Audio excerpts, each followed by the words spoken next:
Ray, and I'm the Lead Clinical Psychologist at the British CBT Counselling Service. And I'm going to talk to you today about the best treatment for anxiety. Now, anxiety is a normal and necessary response to life. It alerts us to threat, it motivates us to act, and it improves our performance. But sometimes it occurs outside of the times that it can help us. And it starts to interfere with our ability to function, with our ability to do the things that we should be doing or the things that we want to be doing. Currently, there are two effective treatments for anxiety: medication and therapy or counselling. And I'm going to talk to you about both of those. So, with regards to medication, the exact biological roots of anxiety are still unclear, and this makes it quite hard to find a medication that's going to completely cure anxiety.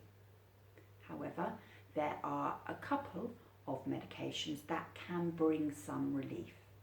The first is an antidepressant called an SSRI, and examples of this are sertraline and citalopram. This is the medication of choice really, as it can be used over the longer term. Occasionally you might be prescribed a benzodiazepine like Valium. However, these are incredibly addictive, and so you'd usually only get a prescription for about a week. The problem with medications are that they don't work for everybody. They also have a number of side effects, including weight gain, sexual dysfunction, gastrointestinal problems, and they can also make you feel quite drowsy.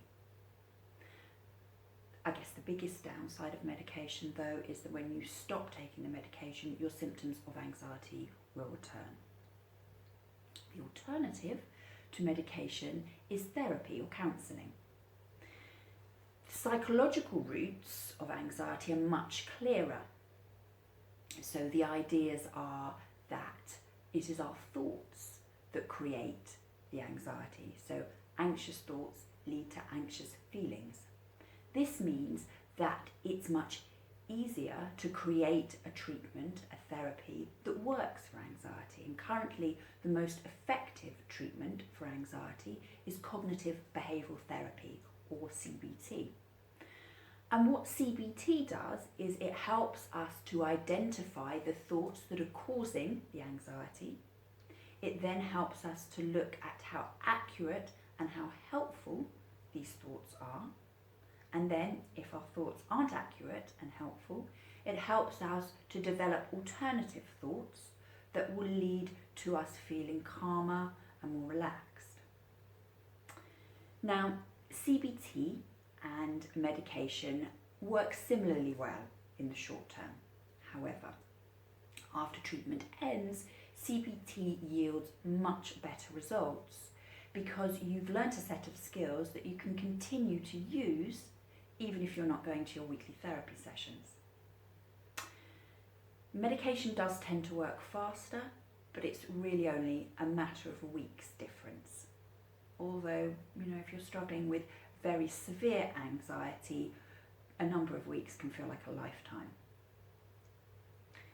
So, in terms of my recommendations, I would recommend that if you're experiencing mild to moderate levels of anxiety, you try a course of cognitive behavioural therapy.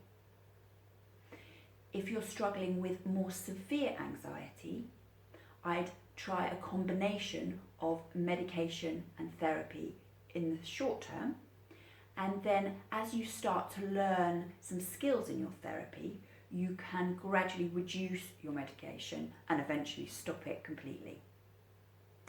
In the next video, I'm going to be talking in a little bit more detail about CBT for anxiety. So I shall see you then.